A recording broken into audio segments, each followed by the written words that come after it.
welcome back to Witchtionery. If you have yet to subscribe to this channel, then please do so because we are getting crafty and spooky all month long. And today I wanted to bring to you guys the Me and My Dragon stamp set from Mama Elephant, as well as the hand-lettered Halloween die and stamp set from Simon Says Stamp. Now, one of my favorite things to do is take two stamp sets and blend them together and make a card that's season appropriate, although the stamp sets themselves don't lend themselves to be that way. In the past, I've blended both of these stamp sets and I've made a beautiful card that I actually did not get a chance to record, but I alluded to during my Little Boo Agenda Mama Elephant video. And this was that card. I wanted to make it today for YouTube. Unfortunately, when I went into my stash looking for these inks, I sadly realized that many of my inks were actually dried up. So I wasn't gonna get as nice of a saturated background like I did before, so I do need to replace that. So instead of my distress inks, today I will be using my Arteza watercolors like I did before. And I'm also going to be using my Copics to color my dragons. My Copics are also drying out, so unfortunately I didn't get a good saturation the way that I did before, although I am going back now as I do this voiceover to try to get a little bit more shadows and things like that on my dragons because I definitely like the way that they looked the first time. For today's actual coloring, my coloring is going to be a little bit basic until literally now when I can go back and film, but all of my pictures and everything were done beforehand. For my watercoloring as well as my Arteza products that you guys know me for using, I'm also going to be using my Finetec Gold, Aztec Gold ink, as well as my acrylic white paint. And for the specific look that I want to give these cards, I definitely want to make them look very magical. So I did add the added element of water. I did a little bit of water splatter just to give a little bit more of that foggy look. Because again, it is raining here in New York City, and y'all already know when it's raining, I have two moods. Either my entire being is aligned and I'm zen, or I want to cry to my non-existent wife about my problems. I'm going to hand you over to the music so you guys can enjoy this coloring, and I hope to see you guys on the other end for the rest of our card assembly.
So once I was done with all of that splatter and inking and whatnot, I took out my birch tree and lawn fawn border dies and I cut them from some Simon Says Stamp black cardstock, and I'm gonna go ahead and I'm going to use my super sticky tape because even though I did zap this with my heat tool, the background is still slightly wet and I want to make sure I get a very sticky impression onto my card panel. So I do just adhere that down with my sticky tape. I do use my regular tape runner for my birch trees, and I have to say, even though these backgrounds were not made with distress inks like they were in the past, you know what? These backgrounds are really growing on me. They are very magical looking. This is kind of what I picture when I open up like a children's book and I see like a magical scene. Like, this is kind of the background that I envision. So I'm very happy how this ended up turning out. Modern problems call for modern solutions. Crafty problems call for crafty solutions. So yay.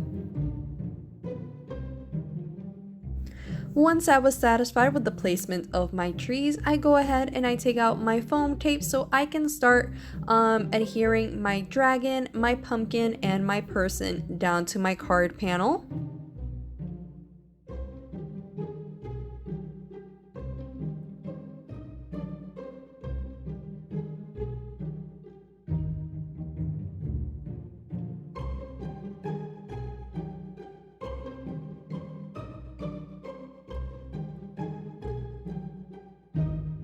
Once I was done with that, I took my Hero Arts embossing ink and I heat embossed the sentiments "Hey Pumpkin" and "Trick or Treat" using some Ranger Gold embossing powder. Because my tape masking was very messy, the way I salvaged my borders was by taking some roll-on whiteout, and I just went ahead and whited out a lot of my watercoloring. So definitely a hack. My corrections were still a little bit messy, so definitely recommend if you have a steady hand. I go ahead and I raise up my card panels using some foam tape on top of some royal purple cardstock from Simon Says Stamp, and next I'm just going to take the last few elements that I didn't get a chance to use on my card panel on the inside of my card. So I'm going to take the birch trees, a little bit of the grass, and a few elements that I had already cut out. I'm also going to stamp down the sentiment "Happy Halloween" to the inside of both cards.